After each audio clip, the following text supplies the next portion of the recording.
प्रिय साथियों नमस्कार। मैं संजू कुमारी सरोज आप सभी का सरोज संपदा चैनल पर सहृदय स्वागत करते हूं।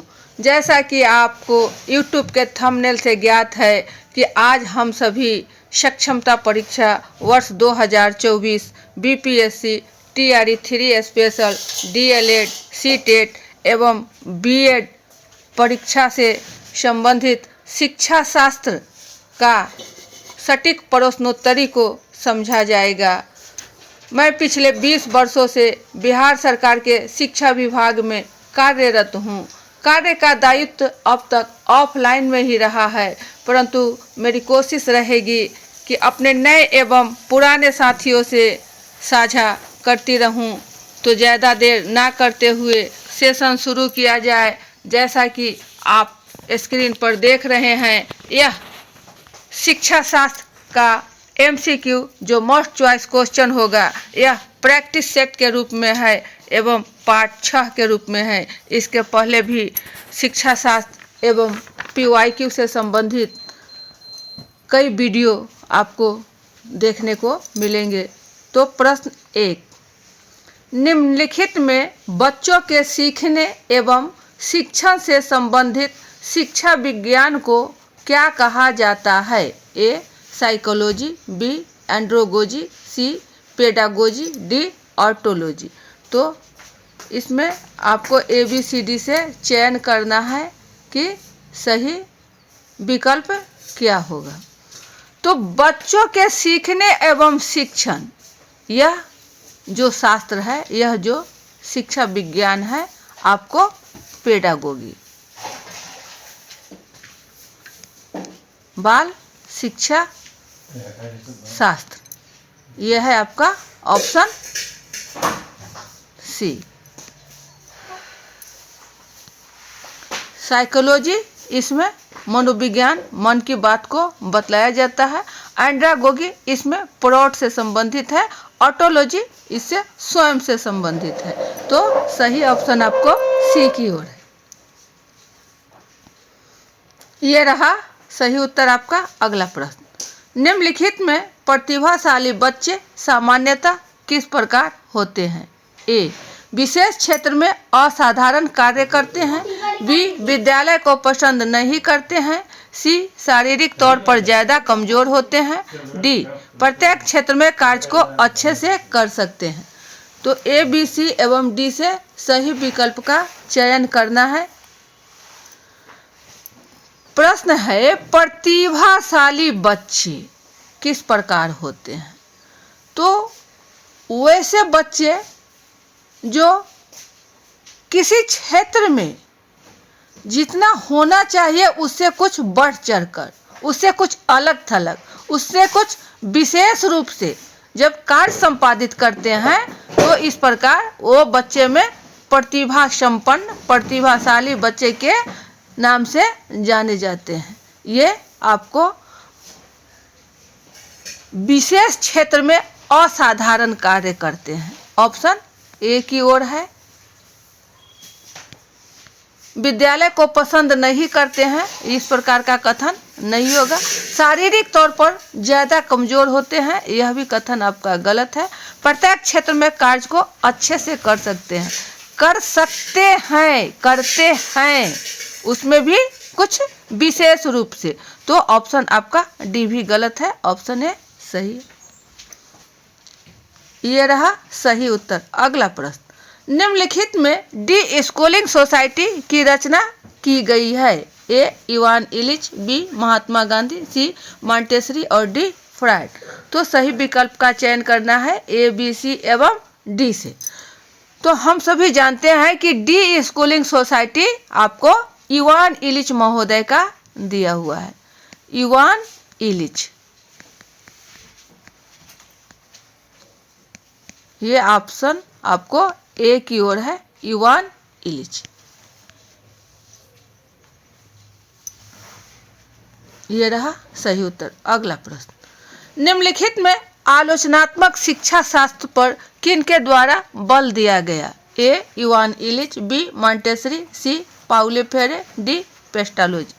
तो सही विकल्प का चयन करना है ए, बी, सी एवं डी से। आलोचनात्मक शिक्षा शास्त्र,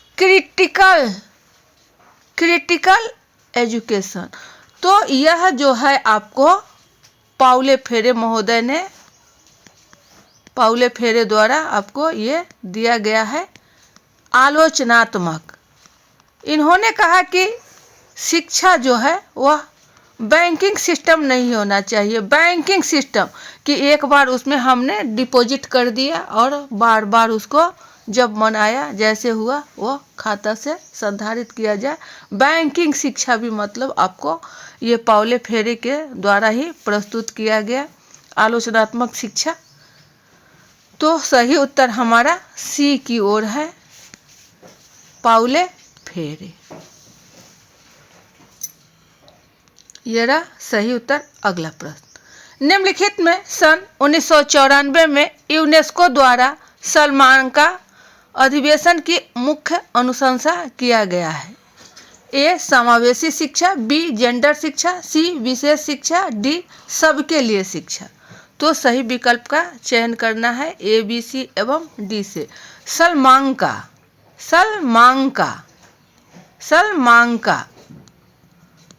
ये सलमांका अधिवेशन आपको यूनेस्को द्वारा सन 1994 में किया गया।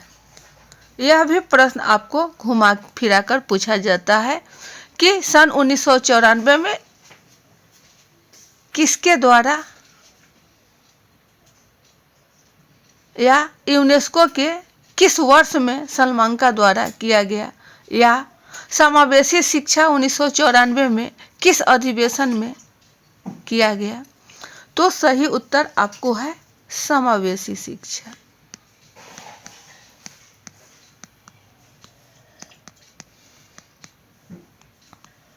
सही ऑप्शन ए की ओर है। जेंडर शिक्षा गलत है, विशेष शिक्षा गलत है, सबके लिए शिक्षा गलत है। सही ऑप्शन है ए, समावेशी शिक्षा। एक बार पुनः इस प्रश्न को, सन 1994 में यूनेस्को द्वारा सलमांका अधिवेशन की मुख्य अनुशंसा समावेशी शिक्षा के लिए किया गया। समावेशी शिक्षा,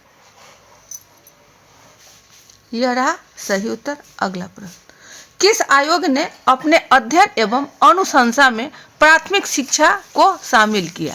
ए, मुदालियर आयोग, बी, राधाकृष्णन आयोग, सी, शिक्षा आयोग और डी, कोठारी आयोग।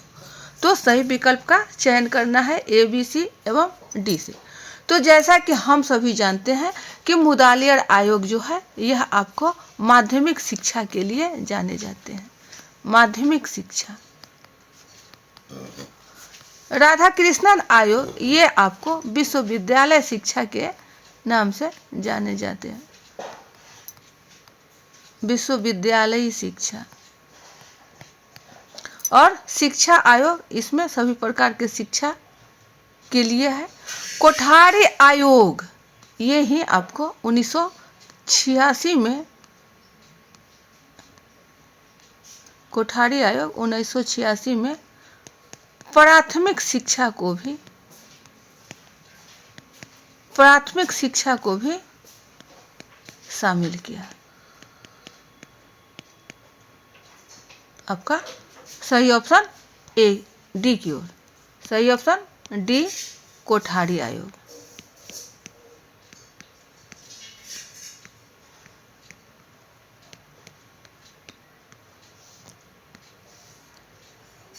ये रहा सही उत्तर। अगला प्रश्न, सीखने के लिए प्रमुख रूप से क्या है। ए, अर्थ निर्माण, बी, अनुकरण, सी, रटना, डी, अनुबंध। तो आपका सही उत्तर स्क्रीन पर ही है कि सीखने के लिए प्रमुख रूप से अर्थ निर्माण, अनुकरण नहीं। अनुकरण कर सीखा जा सकता है, रटकर भी सीखा जा सकता है, अनुबंध द्वारा भी सीखा जा सकता है, लेकिन सवाल हमारा है प्रमुख रूप से। तो जब तक उसके हम गहन अध्ययन नहीं कर पाएंगे तब तक हम आत्मसात नहीं कर पाएंगे। तो आत्मसात करने के लिए, डीपली नॉलेज के लिए हमें अर्थ का निर्माण करना होगा कि उसे क्या क्या मीनिंग निकल सकता है, उससे क्या क्या हो सकता है। तो सही ऑप्शन आपको दिया गया है अर्थ निर्माण। अगला प्रश्न, निम्नलिखित में जिला शिक्षा एवं प्रशिक्षण संस्थान के स्थापना किस शिक्षा नीति की अनुशंसा के द्वारा की गई? ए 1992, बी 1968, सी 1986 और डी 2020। तो सही विकल्प का चयन करना है कि ए बी सी डी से सही उत्तर क्या होंगे। जिला शिक्षा एवं प्रशिक्षण संस्थान, इसको कहा जाता है diet, DIET, district institute of education and training. ये रहा आपका डाइट का फुल फॉर्म, जिला शिक्षा एवं प्रशिक्षण संस्थान। यह भी आपको कोठारी आयोग द्वारा ही अनुशंसा की गई थी वर्ष 1986 में। तो सही ऑप्शन हमारा सी की ओर है। 1968 में आपको प्रथम शिक्षा नीति 1992 में के कस्तूरी रंजन की अध्यक्षता में शिक्षा समिति किया गया था और 2020 में भी उसी को लागू किया गया के कस्तूरी रंजन द्वारा जो शिक्षा नीति की अध्यक्षता की गई थी। तो सही ऑप्शन हमारा है वर्ष 1986। अगला प्रश्न, निम्नलिखित में सामाजिक सांस्कृतिक रचनावाद के प्रतिपादक कौन है? ए जॉन पियाजे, बी DF स्किनर, सी चॉम्स्की, डी वाइगोत्स्की। तो सही विकल्प का चयन करना है ए बी सी एवं डी से। तो जॉन पियाजे आपको नहीं है सामाजिक सांस्कृतिक रचनावाद के, DF स्किनर भी नहीं है, चॉम्स्की का भी नहीं है। ये सामाजिक सांस्कृतिक रचना आपको वाइगोत्स्की का है, वाइगोत्स्की का है, ZPD। ये वाइगोत्स्की महोदय का ही zone of proximal development, zone of proximal development आपको वाइगोत्स्की महोदय का ही है और उसी में आपको सामाजिक एवं सांस्कृतिक दोनों का कंस्ट्रक्टिविस्ट रहे। ये आपको ऑप्शन डी की ओर वाइगोत्स्की, ये रहा सही उत्तर। अगला प्रश्न, निम्नलिखित में कौन सा कौशल पर्यावरण अध्ययन की एक कक्षा में एक वर्ग शिक्षक अपने बच्चों को अलग अलग प्रकार के जीवों में अंतर करने के लिए कहते हैं संबंधित होगा? ए विश्लेषण करने का कौशल, बी अवलोकन करने का कौशल, सी तुलना करने का कौशल और डी ये सभी। तो सही विकल्प का चयन करना है। पर्यावरण अध्ययन में एक कक्षा में एक वर्ग शिक्षक, एक क्लास टीचर है जो अपने बच्चों को जीवों में अंतर करने के लिए कहते हैं, जीवों में अंतर करने के लिए कि ये गाय है और ये आपको कुत्ता है। तो गाय और कुत्ता में क्या अंतर? गाय को भी 4 पैर है, कुत्ता को भी 4 पैर है। तो फिर अंतर क्या है? गाय को देखने से पता चलता है कि यह एक बड़ी सी गाय है, वहीं कुत्ता एक छोटा सा जीव है। तो यह पता किस प्रकार हुआ? इसमें तुलना किया गया है। क्या किया गया? तुलना।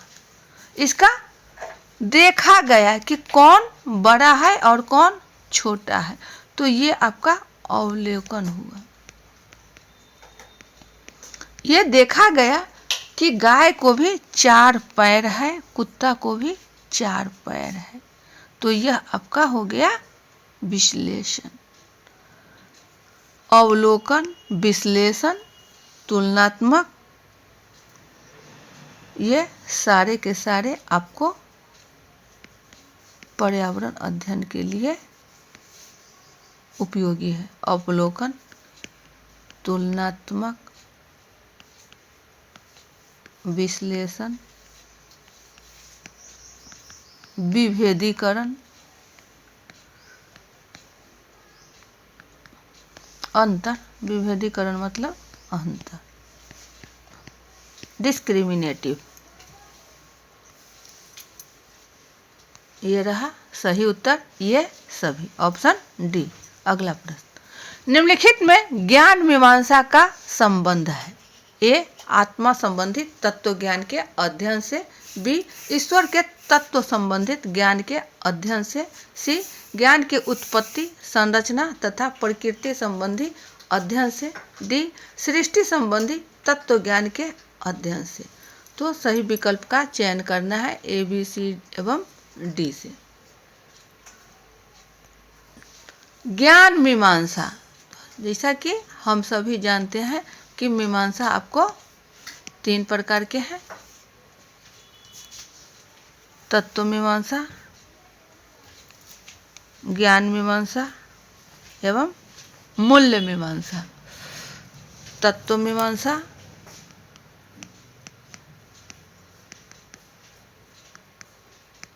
ज्ञान मीमांसा एवं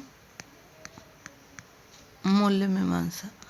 तो स्पष्ट है कि तत्व में तत्व से संबंधित एवं ज्ञान से संबंधित एवं मूल्य से, नैतिकता से संबंधित। तो ज्ञान मीमांसा प्रश्न पूछा जा रहा है, तो ऑप्शन हमारा ज्ञान की उत्पत्ति, संरचना तथा प्रकृति संबंधित अध्ययन से ज्ञान मीमांसा का संबंध है। ज्ञान मीमांसा, ऑप्शन सी की ओर, यह रहा सही उत्तर।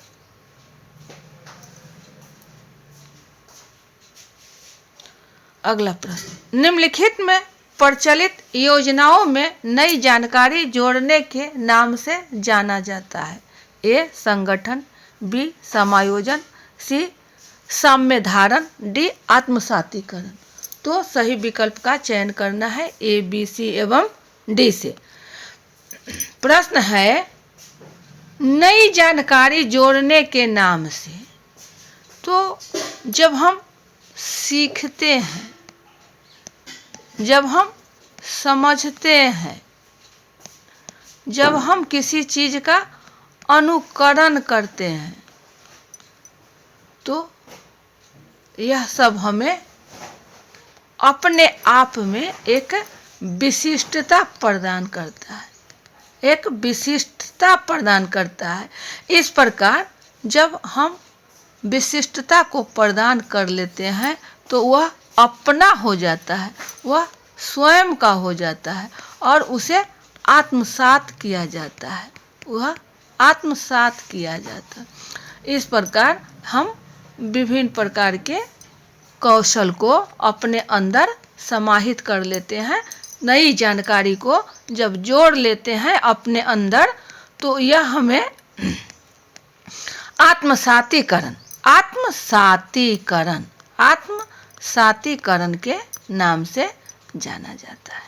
आत्मसात, हमने किसी चीज को, नई वस्तुओं को, कौशल को जोड़ लिया, यह हमारा सही ऑप्शन डी की ओर है, आत्मसातीकरण।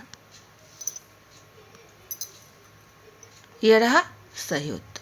अगला प्रश्न, निम्नलिखित में प्राथमिक स्तर पर पर्यावरण अध्ययन के शिक्षण में कहानियां एवं कविताओं का प्रभावी ढंग से उपयोग किया जा सकता है। पर्यावरण अध्ययन में उनके उपयोग का मुख्य उद्देश्य कौन है? ए, पाठ को आनंददायक बनाना। बी, धार्मिक कौशल को महत्व देना। सी, वर्ग कक्षा की विविधता को पूर्ण करना। डी, सीखने के लिए वातावरण प्रदान करना।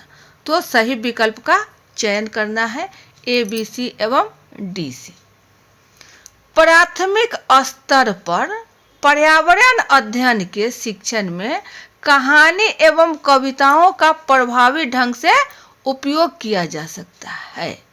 पर्यावरण अध्ययन में इनके उपयोग का मुख्य उद्देश्य, यहाँ मुख्य उद्देश्य पूछा जा रहा है कि पर्यावरण अध्ययन में कहानियों एवं कविताओं का जो उपयोग किया जाता है उसका उद्देश्य क्या है। तो जब कोई कहानी बताते हैं तो उसकी भूमिका तैयार करते हैं, भूमिका, बैकग्राउंड, और इसी के संदर्भ से बच्चों में यह जानकारी दी जाती है कि यह कब की घटना है, यह कब हुई, और ये घटना जब घटित हो गई तो इसका परिणाम क्या आया, इसका फीडबैक क्या हुआ, इसका रिजल्ट क्या निकला। तो इन सारी बातों को कविता में भी इसी प्रकार समाहित किया जाता है। जैसे चंदा मामा दूर के पुआ पकाए गुड़ के, तो चंदा मामा कहाँ है, चंदा मामा को बतलाएंगे कि वह ऊपर आकाश की ओर है। तो यहाँ हम एक माहौल क्रिएट करते हैं, एक वातावरण, एक एटमॉस्फेयर का निर्माण किया जाता है। इसमें ही बच्चों को कुछ कौशल प्रदान की जाती है सीखने की। तो वातावरण का प्रदान सीखने के लिए करना कहानी एवं कविताओं के माध्यम से, यह हमारा पर्यावरण अध्ययन के अंतर्गत है। तो प्राथमिक स्तर पर चूंकि बच्चे टीनएजर्स हैं, बहुत ही छोटे बच्चे हैं, तो सही हमारा ऑप्शन डी की ओर है, सीखने के लिए वातावरण प्रदान करना। ये रहा आपको सही उत्तर। अगला प्रश्न, निम्नलिखित में कौन सी धारणा अधिगम के लिए उपयुक्त है। ए योग्यता का सुधार है, बी योग्यता अटल है, सी असफलता अनियंत्रित है, और डी प्रयास से अंतर नहीं पड़ता। तो सही विकल्प का चयन करना है ए, बी, सी एवं डी से। अधिगम, लर्निंग, सीखना, ये इसका धारणा क्या है, कौन सी धारणा हमारे लिए उपयुक्त है। तो योग्यता का सुधार, जो हम जान रहे हैं, हम में जो एबिलिटी है इसमें चेंजिंग किया जा सकता है, इसको परिवर्तन किया जा सकता है, इसमें हम इम्प्रूवमेंट ला सकते हैं। लेकिन यह कहना या अधिगम के लिए कि योग्यता अटल है, तो यह कथन आपका गलत हो जाएगा। यह असफलता अनियंत्रित है, यदि हम असफल हो गए, जब हम सक्सेस नहीं हुए, तो यह अनकंट्रोल्ड है, इस प्रकार की कोई बात नहीं है। हम हारे ही हम जीत सकते हैं, हार के आगे ही जीत संभव है। इस प्रकार ऑप्शन सी भी हमारा गलत है। प्रयास से अंतर नहीं पड़ता, क्यों? जब हम बार बार कोशिश करेंगे, बार बार सीखेंगे, तो हम जरूर सक्सेस पा सकते हैं, हम सफलता की सीढ़ी चढ़ सकते हैं। प्रयास, ट्राई, यही तो हमारी सफलता की सबसे बड़ी पूंजी है, सबसे बड़ी उपलब्धि है, सबसे बड़ी दृष्टि है। क्या? प्रयास। तो प्रयास से अंतर नहीं पड़ता, प्रयास से अंतर पड़ता है, यह कथन आपका डी गलत है। इस प्रकार सही विकल्प हमारा ए होंगे, जो योग्यता का सुधार है, ऑप्शन ए। यह रहा सही उत्तर। अगला प्रश्न, निम्नलिखित में अधिगम की अभिप्रेरणा को किस प्रकार कायम रखा जा सकता है। ए छात्रों को दंड देकर, बी प्रवीणता अभिमुख लक्ष्यों पर जोर देकर, सी याद करने पर जोर देकर, डी आसान क्रियाकलाप देकर। तो सही ऑप्शन का चयन करना है, ए, बी, सी एवं डी से। अधिगम की अभिप्रेरणा, अधिगम की अभिप्रेरणा, तो यहाँ हम किस प्रकार बच्चों को मोटिवेट करें अधिगम की दृष्टिकोण से। यदि बच्चों को दंड दिया जाएगा तो बच्चे शिक्षण से, सिखाई से, पढ़ाई से, कुछ काम करने से वह बिल्कुल विमुख हो जाएगा, वह अलग थलग हो जाएगा। इस प्रकार ऑप्शन हमारा ए गलत है। याद करने पर जोर देकर, 2005 का जो हमारा NCF है, नेशनल करिकुलम ऑफ फ्रेमवर्क, इसमें याद करना है ही नहीं, इसको रटाना नहीं है, इसे समझाना है, उसको करके, स्वयं करके समझाना है, सिखाना है। तो याद करने पर जोर देकर, यह भी कथन आपका गलत है। आसान क्रियाकलाप देकर, क्रियाकलाप देकर नहीं, स्वयं करके, उसे खुद से कराकर, छात्र स्वयं करें। तो इस प्रकार हमारा ऑप्शन डी भी गलत है। सही उत्तर की दृष्टिकोण हमारी जा रही है बी पर। प्रवीणता, अभिमुख लक्ष्यों पर जोर देकर, कि बच्चे किसी चीज को कैसे उसमें प्रवीण हो जाए, इस प्रकार हम अधिगम की प्राप्ति करने में सफल हो सकते हैं। ऑप्शन हमारा बी, ये रहा सही उत्तर, ऑप्शन बी, प्रवीणता अभिमुख लक्ष्यों पर जोर देकर। तो वीडियो ज़्यादा लंबा न बने, सेशन को यहीं बाइंड अप किया जाता है। अगले सेशन में पुनः हम सब अच्छे अच्छे प्रश्नों को लेकर उपस्थित होंगे।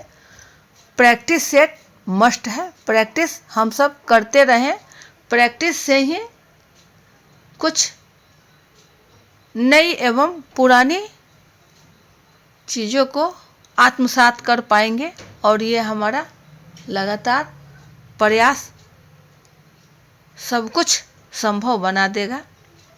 तो सेशन को यहीं बाइंड अप किया जाता है। जय हिंद।